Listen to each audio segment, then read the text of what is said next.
Hi, everyone. Welcome to a wonderful panel. We'll be talking about the challenges and successes of using consoles and technology in children's hospitals. My name is Eric Clarkson, normally go by Clarkson, and I am the gaming specialist over at Johns Hopkins. We were going to have another person with us today. His name's Adam Ford. He's a very good friend of mine. He was the original gaming specialist at Hopkins. He blew out his knee, though, so he's having a tough time getting around. Hopefully the wonderful people at Hopkins will take care of him at some point. And then I've got a great friend of mine who would be happy to introduce himself. I'm Eric Blandon. I work for a Child's Play charity. I am manager of pediatric gaming and technology there.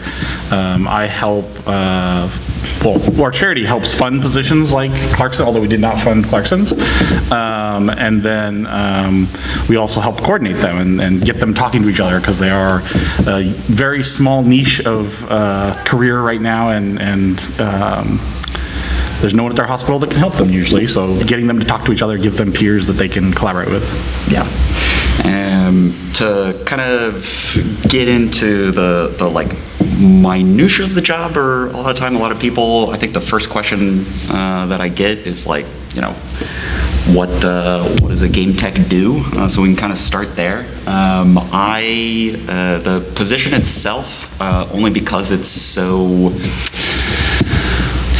niche, as you said, and like new. I mean, there's only like 50 of us in the world at the moment. It changes from hospital to hospital, and then also within the restrictions or parameters of a hospital, the position itself changes all the time. It's really dependent on kind of what the staff need, if they have a ton of tech or consoles to use, or if their own staff feels comfortable using the technology, so they need somebody to manage all that.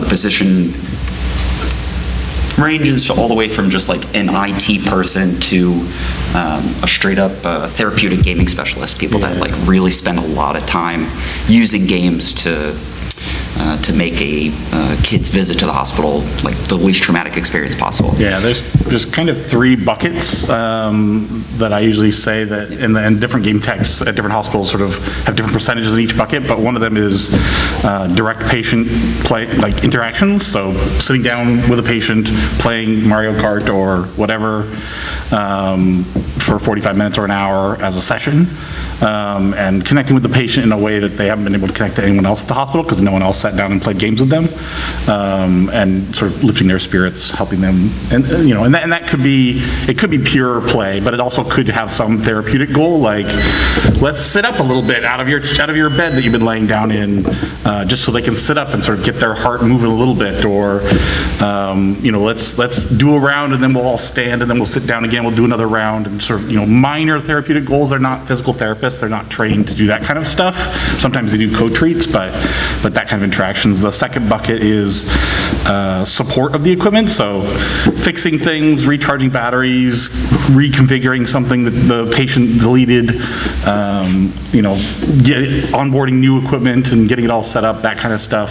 And then the third bucket is sort of project work, which could be, okay, we're getting a whole bunch of new Xbox Ones to try to put them in every room, and sort of, if you've ever bought an Xbox One or PlayStation, whatever, it's not just like open the box, it's ready to go. Like there's a lot of downloading and configuring and like setting up, and multiply that times 10 or 20 or hundreds. Yeah. It takes a lot of time. So that project work is also a important piece. So those are the three buckets that sort of encompass everything. It's so early on, I think, in this career path that you see, unfortunately, a lot of people in the country do all three of those buckets, and it's just figuring out like how much or how much the institution needs to commit their time to one of those three things. A lot of the time it'll depend on the donors or the resources available to that hospital. A lot of the time, unfortunately, it'll depend on their networking infrastructure. Like there are things that you just straight up can't do if there's no available network to a patient at a hospital. So yeah, truly all over the place, and a lot of the day-to-day is a lot of improv. More often than not, you'll see something like this. I'm happy to show a picture. This is my gaming cart that I wheel around all throughout the hospital. It's definitely the most ubiquitously available option for gaming in a hospital room. Just kind of set up a whole cart with all different consoles, and we've got a Quest down there at the bottom. We've got controllers and controller stands, and then you just plug it into, as long as there's a Wi-Fi available, you just plug it into the wall, and it's this all-encompassing thing.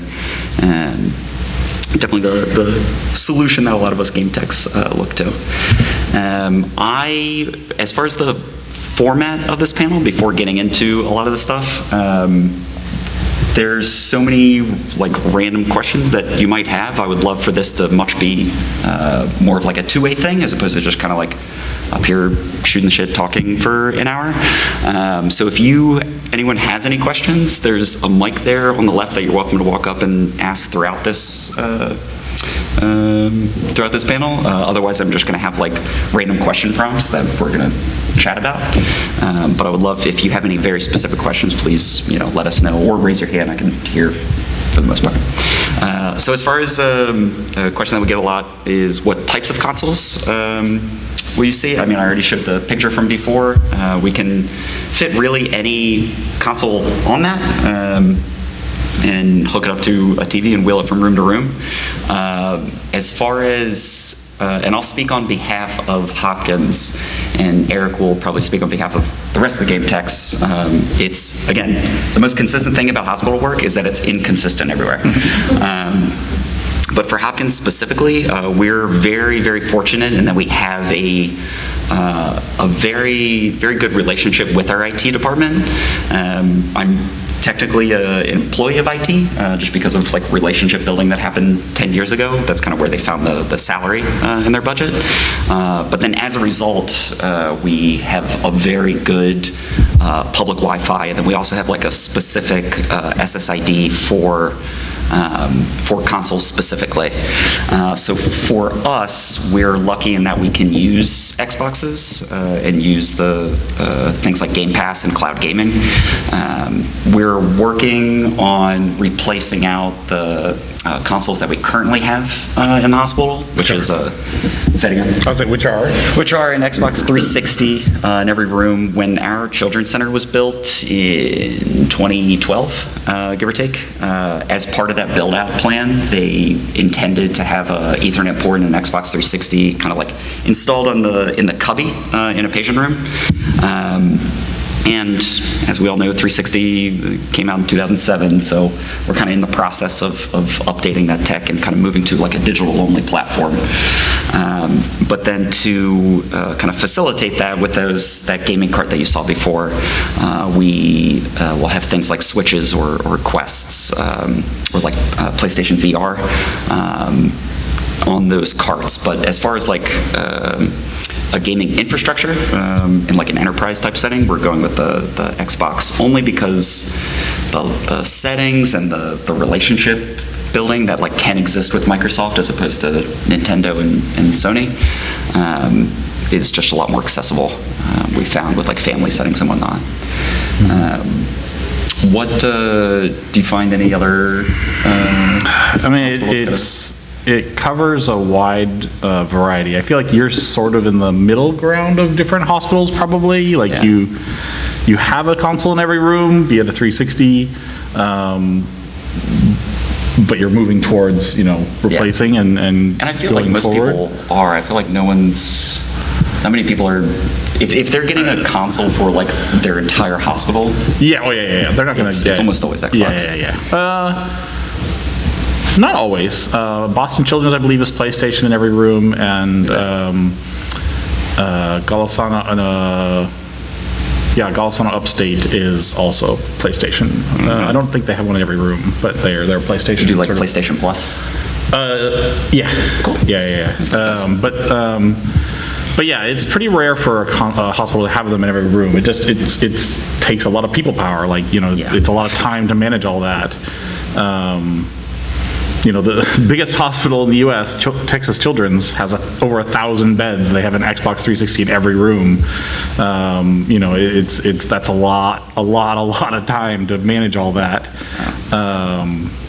and they're looking to upgrade. But most hospitals use carts. They have, sort of one in each playroom, a couple carts, and the carts are filled with all kinds of variety of stuff. So Totally. but yeah. Question? What's up, my friend? Hello. Hi. Hi. So I wanted to start off by saying in 2001, I was hospitalized for 2 weeks because of a heart condition I have.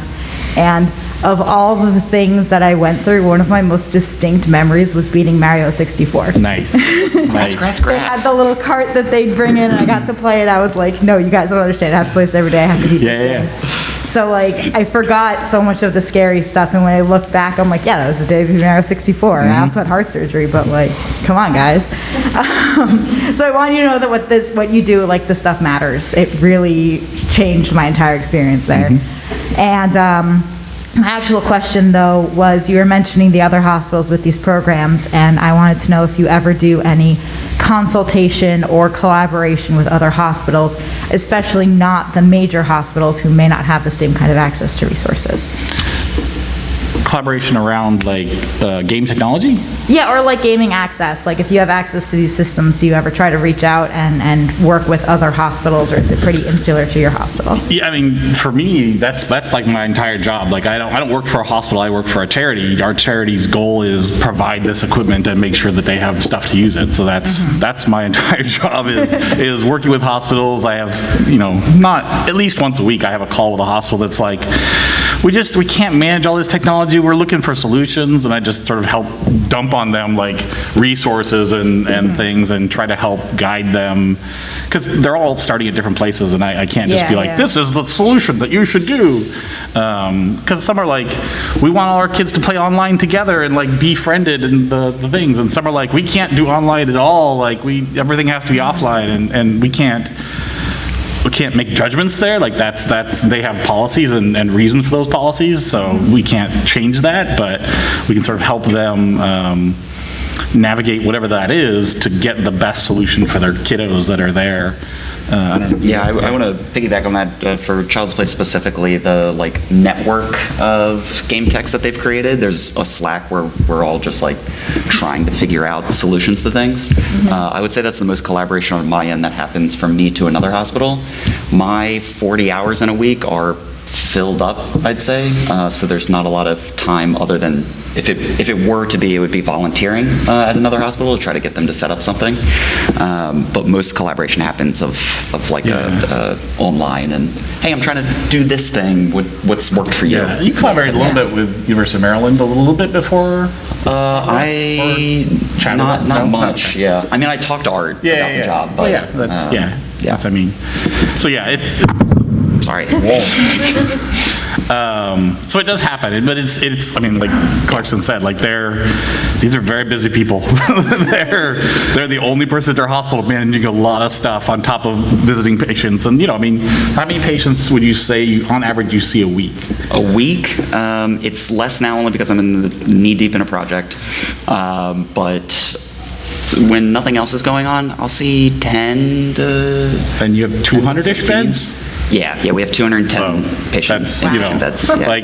It's time, 45 minutes or an hour per visit. It's time consuming, so it's and a big part of, I think, what Clarkson does and others is they try to also empower their child life staff to be able to deploy equipment and get stuff out there so that he's not the only person getting stuff, because not every patient needs to play with someone, they just want games. And then also a lot of, I know you guys are working on it, most hospitals are sort of post-pandemic working on getting volunteer programs back up so that volunteers can sort of push out game carts around and sit down and play games with kids and stuff and have that as well. So I don't know. Yeah, we drifted a bit from your collaboration question, I guess, but yeah. Thank you so much, guys. Yeah. Definitely most collaboration happens within your own hospital system, I'd say. There's enough people that exist on the Hopkins campus specifically that haven't played a game in their life. Hello. Hi. Hi, friend. I had a couple questions. Again, this is great what you're doing. My first question, I think you already answered. It was have you ever seen or noticed children, can they connect online or network with other kids in the hospital through consoles, but Sure. you said everything was offline. Well, yeah, so that's an interesting question. When we talk about inconsistencies between hospitals, a lot of the time that has to do with HIPAA specifically. And HIPAA isn't like a...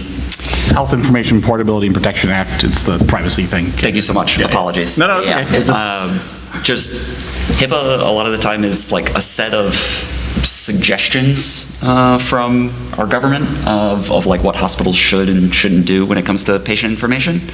And then hospitals, it's on them to kind of interpret that. So for some hospitals, they're like, if a patient is in the room, we cut off the outside world. No one can know why they're in there. And then others are a little less restrictive in that capacity. But it is always like on the forefront of the mind is making sure to maintain and secure patient information, and it just like can't be saved or stored in any way. Right. And there are ways to play like in a Minecraft server that are totally fine. You just have to think about it and make sure to like moderate a lot of those online interactions. Right. And I know like the Nintendo Switch, like you can do the friend code system. So it's like, they have a nickname you can use and a code, and they don't really give information that way, but I guess. Yeah. But a lot of it is about so say you have a Switch and or any console and you let people log into their own account, are you wiping that console before the next patient comes in and can then see that patient's account information? So it's you need to sort of think about that process, not just what is this patient going to interact with. Like, it's their account, they're not going to necessarily tell anyone what they're doing, they won't know their home, their hospital, whatever.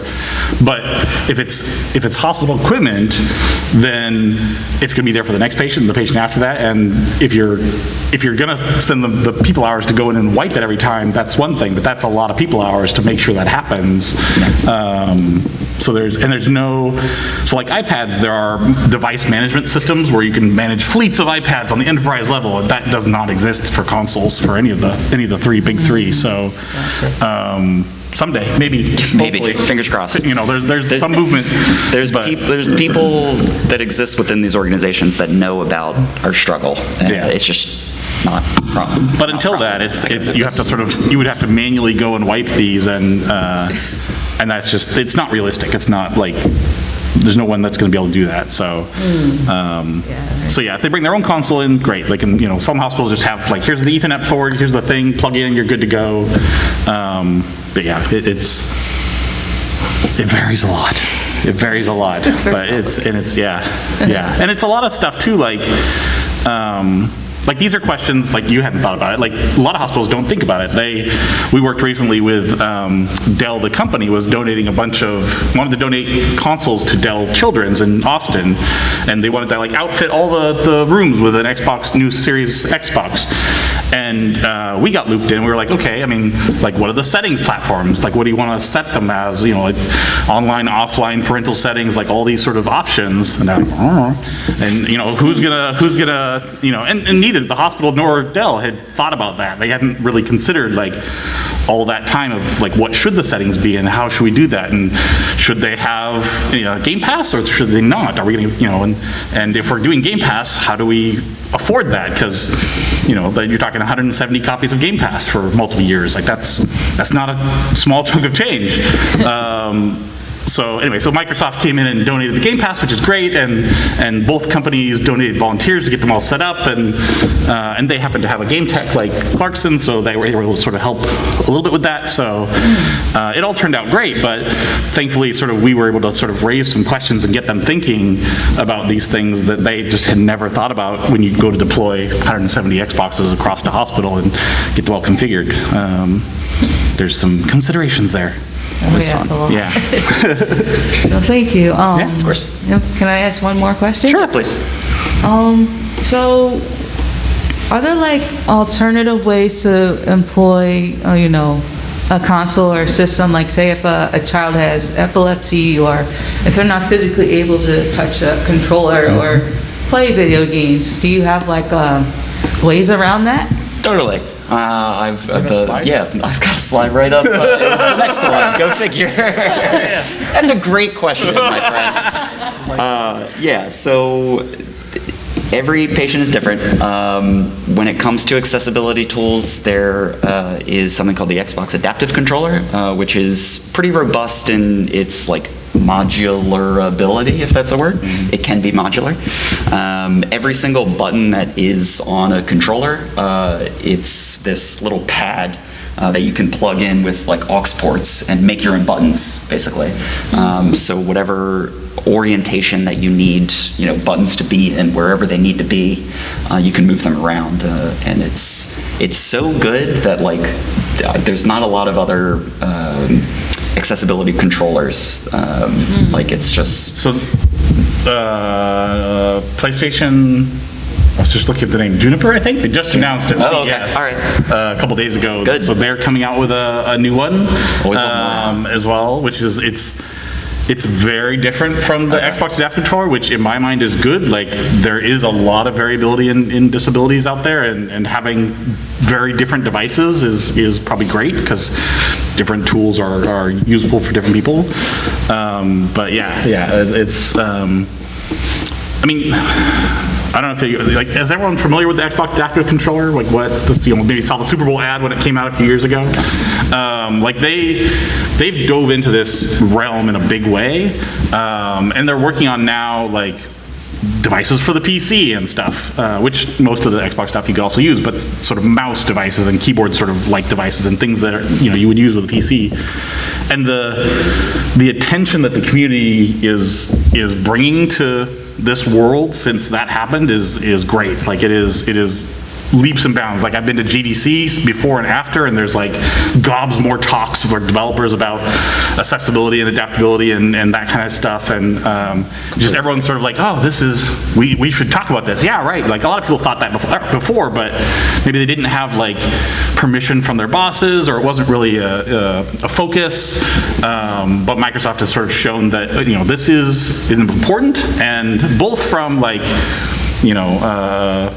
we should do this, like, good feels sort of thing, but also like, here is a whole swath of people that can't buy or interact with your stuff unless you have tools that fix it. So there is a business reason also for doing this good thing, which, that's how you get companies to do stuff, right? Is you have a business reason and a good feel, and they're like, yes, we're on board.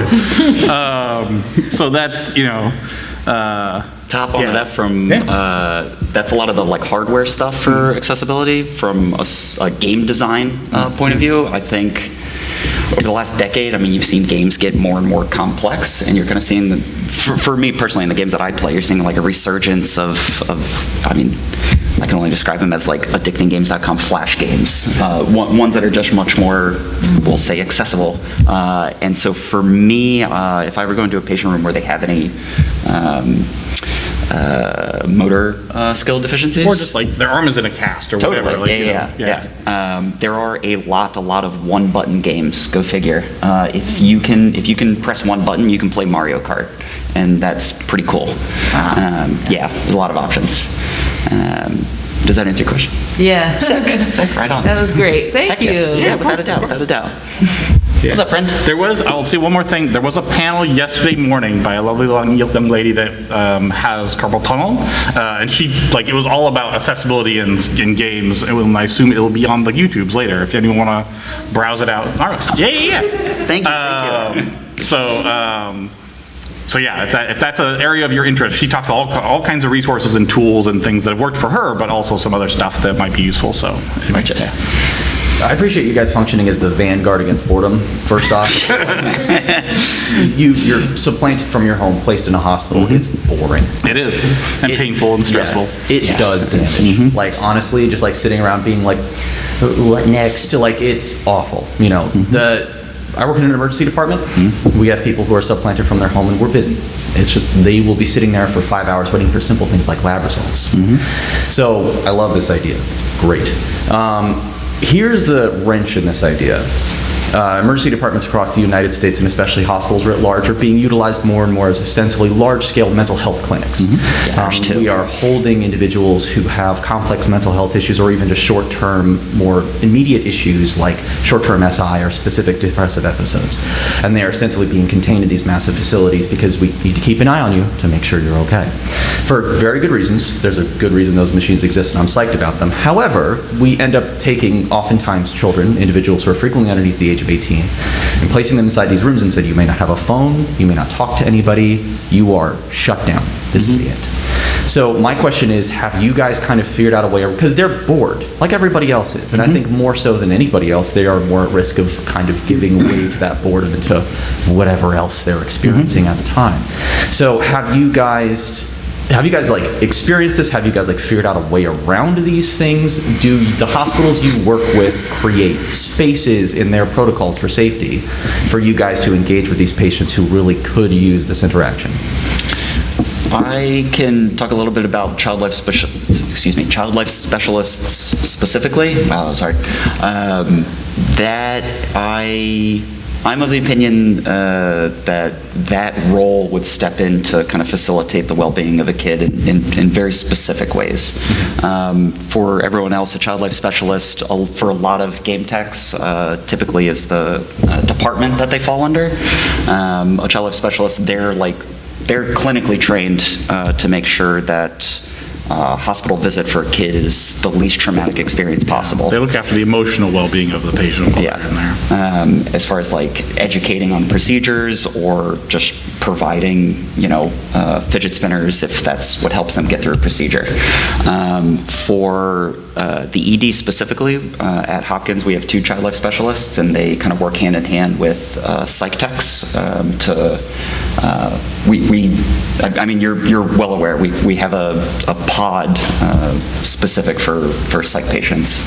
And typically, our domain doesn't enter a lot of mental health facilities in a hospital as much, only because the focus really needs to be on what's the word? The focus needs to be on, make sure to maintain the health of the child as opposed to providing therapeutic activities. Don't get me wrong, I do weekly in our inpatient mental health floor. We just play games for an hour each day, which is easily the highlight of my week. There's a lot of really funny kids up there. But in the ED, I think there's much more of a magnifying glass to maintaining the health of the kid there. We do have one of our game techs at Seattle Children's. He used to work in the behavioral health department there at the hospital, and so he has a real passion for that. And he's been doing a lot of work with that department, and this isn't in the ED, but the behavioral health department, around using games, and not just board games and card games and other things, to help those patients regulate, right? Like if they're bored, they're gonna break stuff and they're gonna act out, and if you can give them something that at least keeps their mind off it, or can keep them busy, assuming it's a safe thing, then you have a lot less danger in that way, and that's not popular with everyone that is in the mental health profession. I wouldn't say it's unpopular, but it's not the primary, I guess, thought that a lot of people have. That we have to seal it off. We have to, and I don't know. I'm not a mental health professional, but I feel like if you give them something to do that is safe, maybe there will be less breaking, less bad feelings. A more happy experience, at least, or at least less disruptive experience. That's the best we can do. That's ultimately what Child Life and all the game techs do, is try to normalize the hospital experience, make it no different than if you were at home, and best case better. Some kiddos are like, I don't want to leave yet. I want to finish the game or whatever. That happens. But at least we want to normalize it to make it, where it's not disruptive. It's just just another day. We're going to go to the hospital today and do the things. But I don't know. There's not the ED is such a unique environment. I know there's child life people that are in the ED, and I know, like, we have done grants for game systems in the ED. There's like, tabletop sort of touch play video game systems and stuff that, is relatively safe.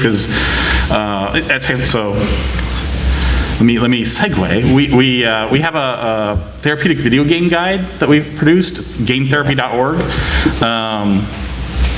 It has, and amongst like games recommended for pain and games recommended for anxiety and different sort of situations like that, there also is short-term and long-term games, because the ED is not a place where you would put like Mass Effect or Zelda or a game like that. Like, that's not the right game for an emergency department, because you want short-term games like Rocket League or Tetris or Peggle or something like that you can sort of dive into, play, have fun, and then leave when you're done. But that's not, nowhere on the box or information of a game does that list that. Like, it doesn't say recommended playtime or anything on a video game. And if you don't play games, you wouldn't know that nuance. So we have this list to help clinical staff that are not gamers sort of figure out what games to put in what situations. So I don't know. Yeah, I believe games can be a good tool for that situation. Like, I mean, they are just a tool. They aren't the slam dunk answer. But it does need buy-in from clinical staff. Like, that here is a tool, we're going to use it this way, and we believe in it, and then it'll work. And that changing that mindset is a sort of A slow but steady process. Yeah, it's happening. It's happening, yeah. but it'll take a while. Yeah, you're seeing psychiatrists like really spend a lot of their research efforts on using games therapeutically as well. So it's just a matter of time until you see it more spread out. One more relatively easy question. I have had a couple moments where I'm not playing a game very well and I get frustrated. I'd imagine there's like no one else. Have you ever had a moment where you've ever had to just walk up to a patient and be like, okay, and we're done now? Not me. Not yet. You're expecting it to happen, though. Well, yeah. So I've worked with kids before this, right? And like that has happened. Okay. Typically, they were in much bigger group settings where there's a lot of stimulus and like it's much more prone to happening. Almost all of my patient experiences are one-on-one, and then also more often than not, families in the room at the same time, and that environment lends itself to kind of not be as frustrating. And then also the games that I choose, like if even if a kid is into we'll say a violent video game or one that could lead to frustration, I'll always try to put up the bumper lanes and lead them towards one that would be like, you're not just behind them wailing the blue shells every like 5 minutes. Blue shells only. Meet me on Baby Park. I tend to lead them towards ones that would be better for their mental health. But that kind of situation, I mean, we have done grants for organizations, and I know organizations are using games as ways to help work through anger management and stress situations and that kind of stuff. And, putting like anxiety on display. Yeah, you have that situation, you take a break, so let's try some breathing exercises and learn how to do that. Okay, let's play the game again and see how we might do better. Sort of that kind of situation, just to help them learn coping skills for those, not just when they play games, but for in other times in their life. Games are just a tool to help learn that. So but again, it's like I said, it's just a tool, right? Like it depends on who's using it and how they're using it, how effective it is. Totally. But they can be very good. Thank you so much. Yeah. Really appreciate you. Hello. Hi, Millie. That was like questions that were very relevant and almost exactly what my questions were going to be. So I appreciate like you talking a little bit about the relationship with mental health, but I'm a first-year art therapy student, and at least from the art therapy side, I see like not a lot of efforts being made to like utilize new technologies and stuff. Like it's there, but it's like niche and it happens rarely, and it's like for like MS Paint with like a wand or something.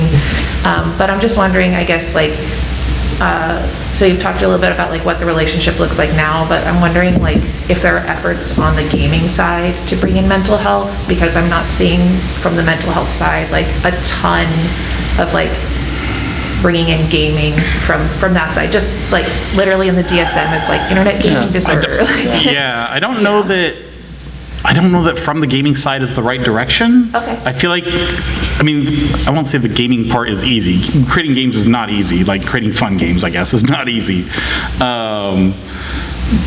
But the mental health side is the harder part, and I guess the more regulated and difficult part. I feel like it needs to come. If you have one situation where you have a video game developer or passionate advocate, and a mental health professional that is not mental health, art therapy. Sorry, I was still in the mental health of my brain.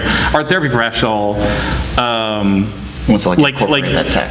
The gaming person is just going to be like pushing and pushing and pushing, but if the art therapy person doesn't want to use it, it's not. Whereas if the art therapy is the passionate one, there's gobs of people in the gaming world that would be interested in collaborating, right? Like that's probably the easier piece to find is someone in the gaming world. So.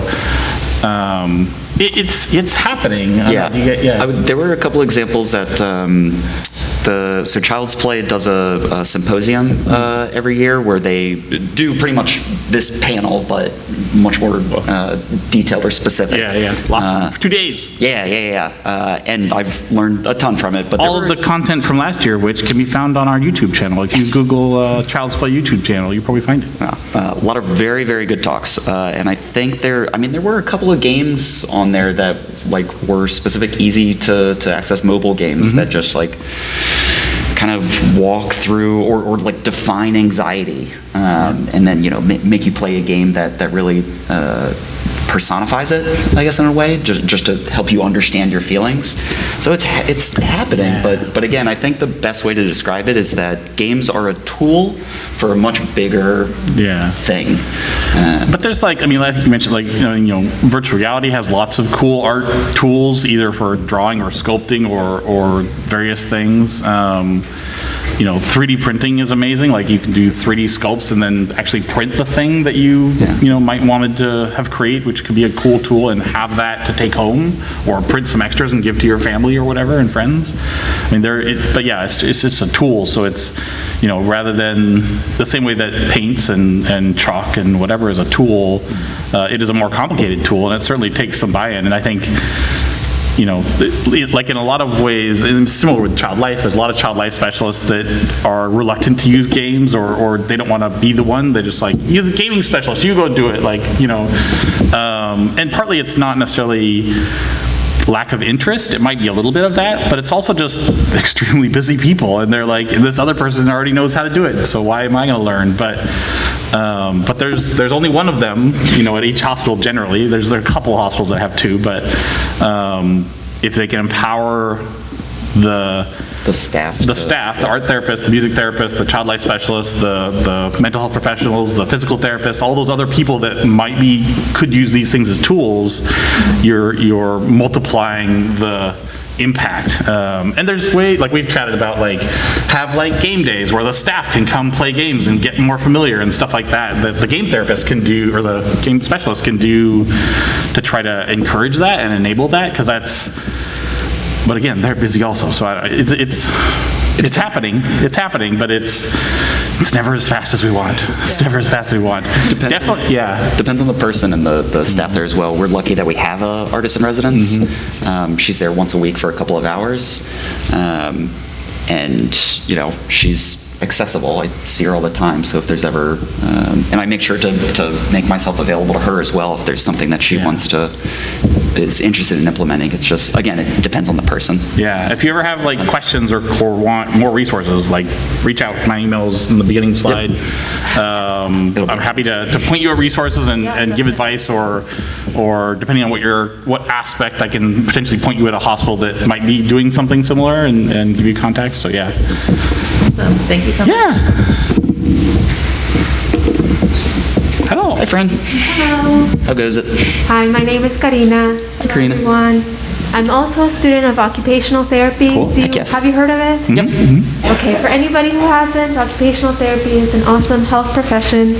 We work with children in hospitals for one population to try to implement their daily life into their recovery with a physical illness, disability, injury, etc. So first question before I forget, can you please tell me the name of that guide again? So it's our therapeutic video game guide, gametherapy.org. Okay. If you come, so we have a booth down in like it's next to the marketplace, the main hall C, I think C. It's a lot of green. It's right next to the charity booth stuff. But we have little cards and we can chat about this for as much as you want down there. But yeah, gametherapy.org. It's a really great tool. Please tell the world. I will. Did you collaborate that with have collaboration with other people to make it? For that, so it's, yes, the data comes from a game market research company called MPD, and they generally do like, they get marketing data for game development companies to be like, what demographic should we target for this game and that kind of stuff. And for our data, they worked with some mental health professionals and clinicians at UCF Benioff in San Francisco, and got down and were like, okay, for like pain, like what would be the core components of a game that would help with pain? And it's like lots of auditory and visual stimuli, lots of button presses. You get so much cognitive load that your pain sort of gets pushed to the back. And that's simplified. There's like 50 categories for each thing, or 50 little data points. But for anxiety, for sad, all those sort of categories, they got that data, and then every game that comes out on the platforms, they rate according to that categories, or that data, or those metrics, I guess. And then every month they send us what are the top of each console every month, and we put that in the database. So it's not research driven, if you will. There's just too many games that come out to do actual research studies on everything and get that kind of stuff. But it is sort of clinically data driven stuff. So, and they're just recommendations that, your mileage may vary, but yeah. That's really impressive. Yeah. I'm really looking forward to reading that one. Cool. You've mentioned collaborating or working with other health professionals, such as child life specialists. You mentioned art therapists. What other professionals do you work with? I did a in-service for PTOT just to like show them what a VR headset was. They had one of those. It was like the Wii yoga things, the step up.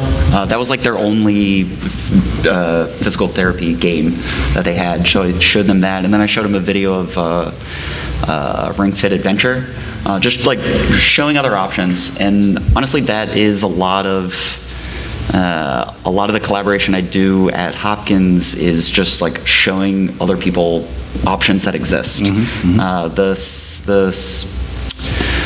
Culture, I guess, at Hopkins is pretty. There's a lot of old heads. We'll say there's a lot of experience there. Don't get me wrong. It's not unusual at hospitals. Like hospitals are inherently conservative organizations. Any change is potentially dangerous for their patients. So it's just the nature of hospital life. Totally, and I understand that completely. There's some that better than others, but There's so a lot of what I do with other units is just being like, here's what I have, this is the way that I use it, this is the way that you could use it.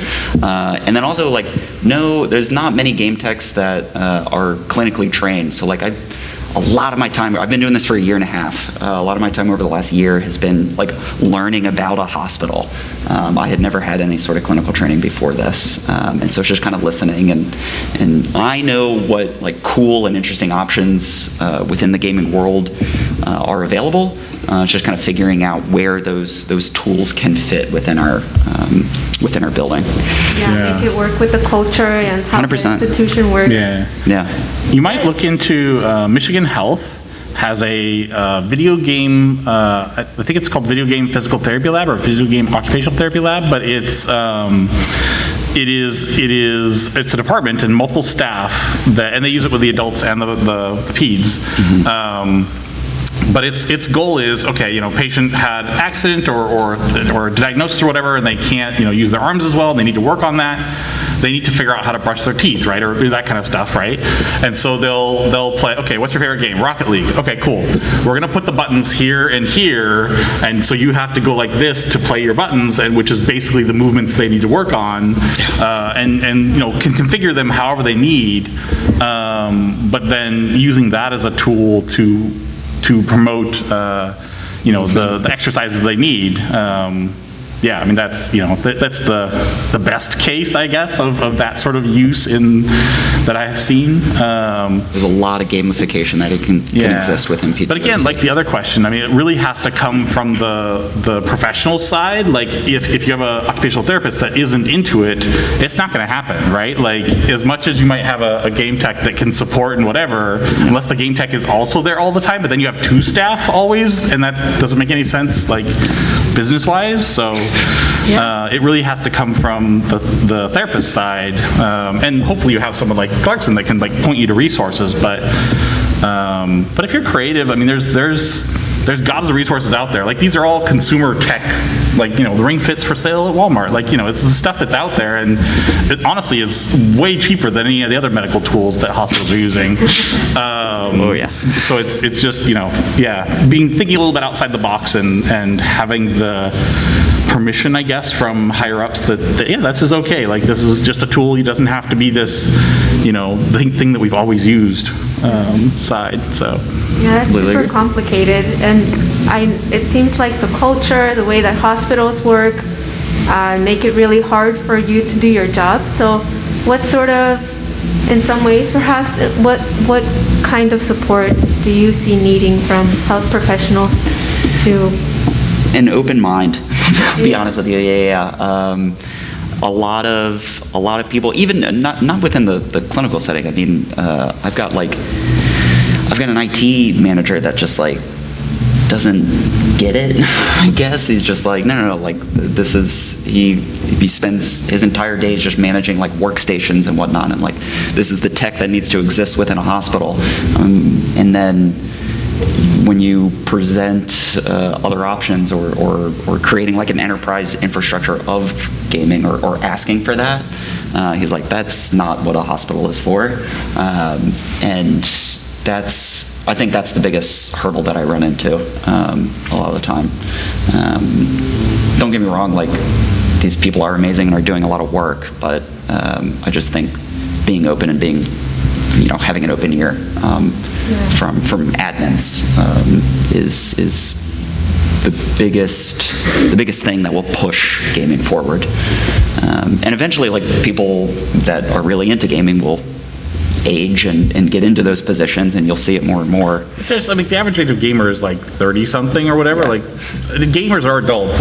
I guarantee you, any hospital has a lot of gamers. They just, their brains are so siloed as far as, this is my work life, there's no games around it, and this is but eventually, they're already there. Yeah. It's eventually sort of finding them and helping them see how games can be useful in this environment, and whatever they are, be it they, MRI techs or whatever. Like, games can be useful in all aspects of hospital life, pretty much. It's just, putting forward an example of it working is the best. I think hospitals are extremely competitive with each other. So if Boston Children's is doing this thing with this game technology, then other hospitals are like, oh, well, we need to do that. Like, it'll exist everywhere very quickly. Or I mean, there's a lot of big name hospitals, and that can be extremely helpful as well. Just because we have some very big names that have, Texas Children's has a game tech, and Johns Hopkins, and Seattle Children's, and Boston Children's, and some of these big hospitals have this gaming and are growing. I mean, there's still work to be done for sure. But as that happens, then the other 200 plus children's hospitals in the U.S. only can start to adopt that technology and that practice, I guess. So it's getting there. Well, thank you so much. Thank you. Appreciate you. Cool. About another time. If we run out of time, I'm happy to meet after for you guys that are back there. So don't fret. Well, I'll try to be brief because honestly, as like the line of students and other mental health professionals came down the line, all my questions got asked. Sweet. I'm a licensed mental health counselor, and a lot of my questions about physical therapy and occupational therapy and things like that got asked. I completely understand the barriers to workplace culture. I've worked in hospitals, I've worked in clinics, and I see just a complete lack of understanding around the real tools and resources available if we kind of think outside the box. My background and training is expressive arts therapies, so I mean, we are kind of all modalities, jack of all trades, masters of none. But I guess having a lot of my questions answered, I'm curious if you have ever experienced a situation maybe in a hospital or setting where the workplace culture was a little more open, where you were able to actually use, gaming with maybe directly on a child's care team, with that child life specialist, with the occupational therapist. Hey, here are recovery goals, here are rehabilitation goals, here's the treatment plan, here's the occupational therapy goal. We need the child playing this game this many times a week, right? Totally. Or we need the child to work on blank. And you're going to facilitate with that with this game, right? You don't need a game specifically about anxiety to work on anxiety, and you don't need a game specifically designed to create occupational therapy and physical therapy, to be able to just facilitate that with games already. So I'm curious if you have had experiences where you had a care team open to say, hey, here are your treatment plan goals, let's get a game as one of them. Totally. Typically, the people that will make a schedule like that is going to be a child life specialist, and then, bless their heart, child life specialists are freaking amazing people. So when they make out that schedule, typically they know all the resources within the hospital that can help fill that out, and then games being one of them. So they'll all right, so I'm making this schedule, and then they'll confer with me. They'll be like, Clarkson, what sort of games should this person be playing? What do you have? What would help them? Here are their problems, type of thing. So that is where I'm utilized as a resource. A specific instance in which I guess it was an alternative choice that they went with. This was very exciting for me only because it doesn't happen very often to do real clinical stuff. Yes, like actual clinical applications. Yeah.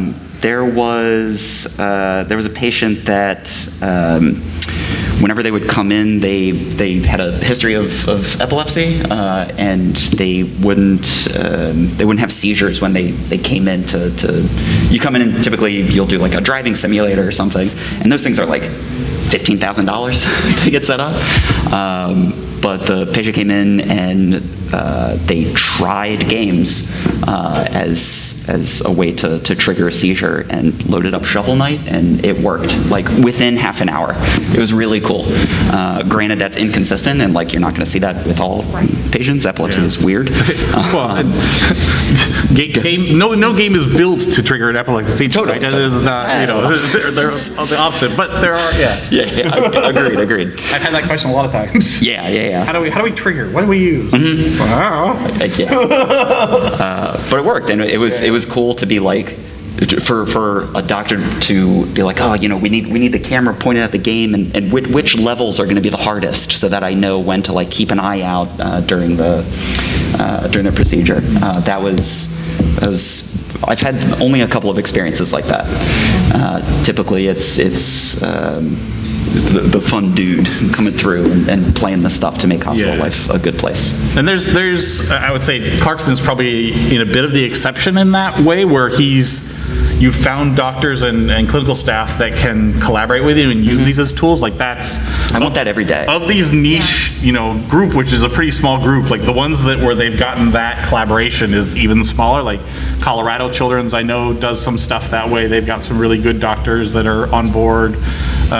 Seattle Children's has done a little bit, and a couple others. I'm sure CS Mott's has done a little bit in that way in Michigan, but most of them are doing the other parts, which are still super important and needed parts. But that's the dream, right? Is getting that sort of actual collaboration and I don't know.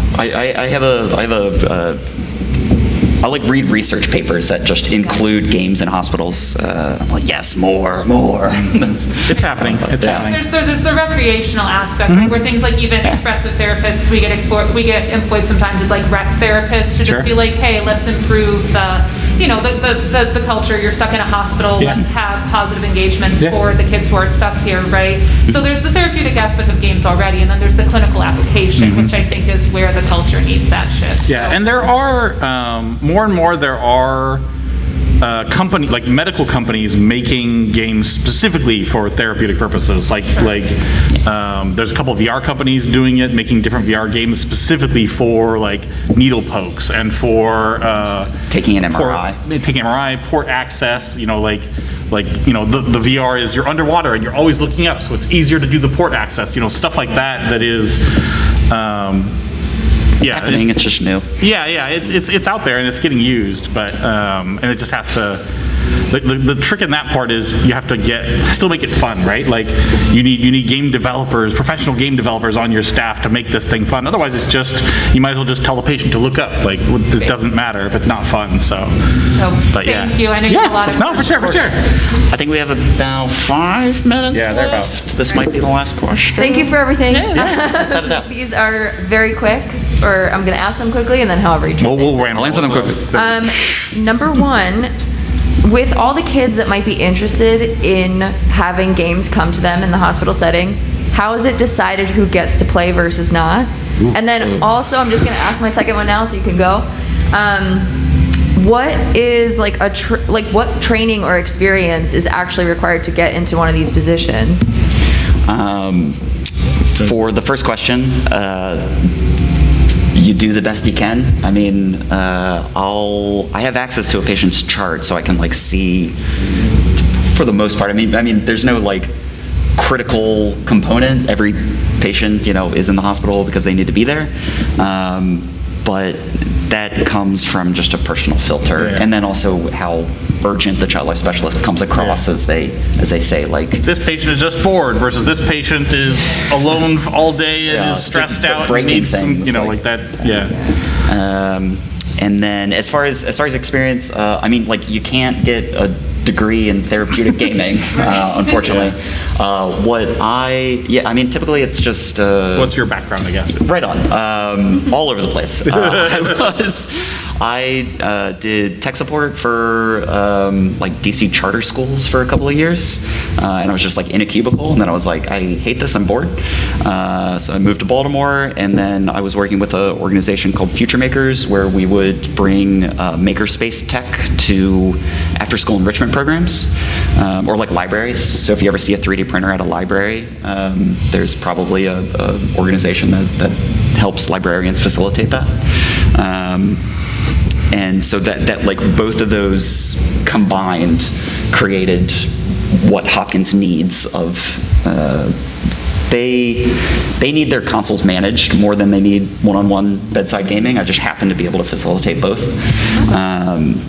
But that's my background. Yeah. It's an amoeba of IT and childcare. Yeah, the other game techs, it's very varied. There's school librarians, game developers, people that did miscellaneous stuff but also worked at kids camps. There's a couple unicorns that are child life professionals that are also doing this, so that's the perfect world because they have all this background in this stuff, and then they can also support all the games equipment. But and that you can go to school for child life, you can go to child life,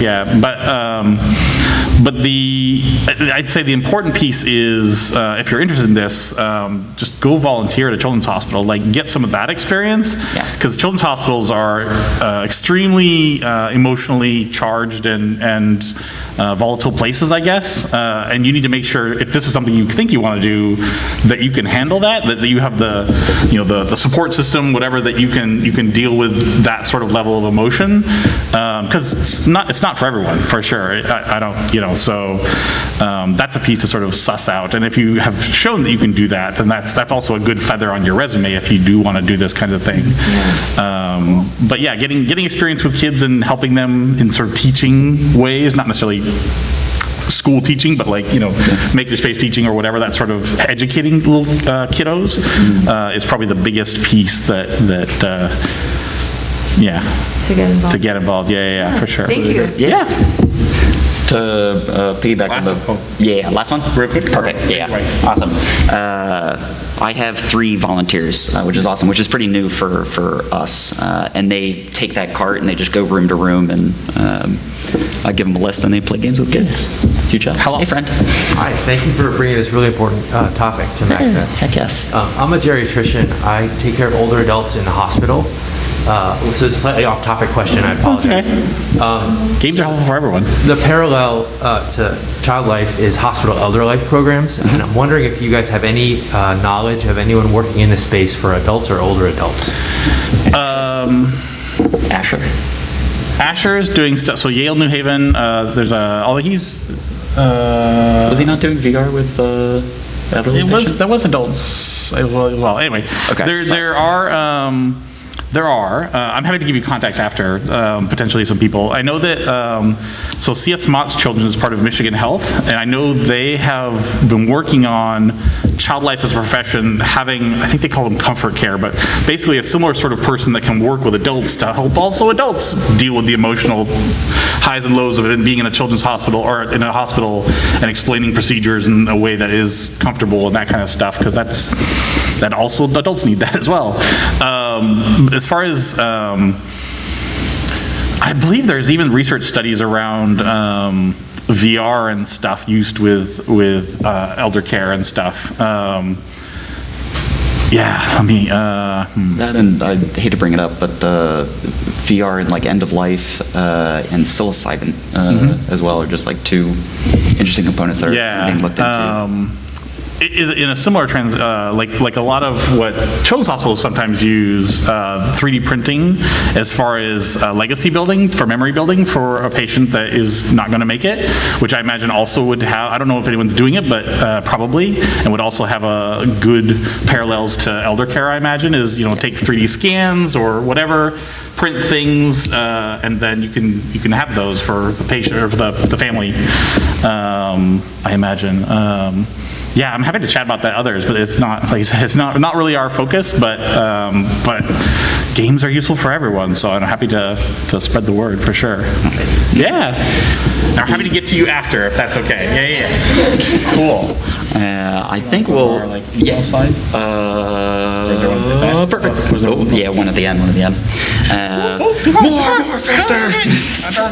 We'll leave it there. Here's our contact information.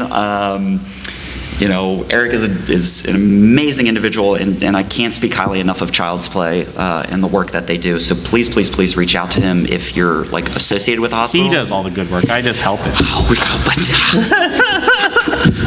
And then I'm up there as well. If you want to reach out, I'm at Johns Hopkins, which is in Baltimore City. If you happen to be local, if you're interested in helping out, Hopkins specifically, we have a volunteer coordinator that I would be more than happy to get you in touch with. There's a little bit of a screening process, but if you're interested in playing games with kids or just kind of helping out in the Children's Center, we would love to have you. Or if you're somewhere else, check out your local children's hospital. They probably could use volunteers as well.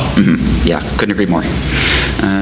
I think we'll call it there. Yeah. I will be just outside if you're interested in chit-chatting. Thank you all so much for coming out. Thank you.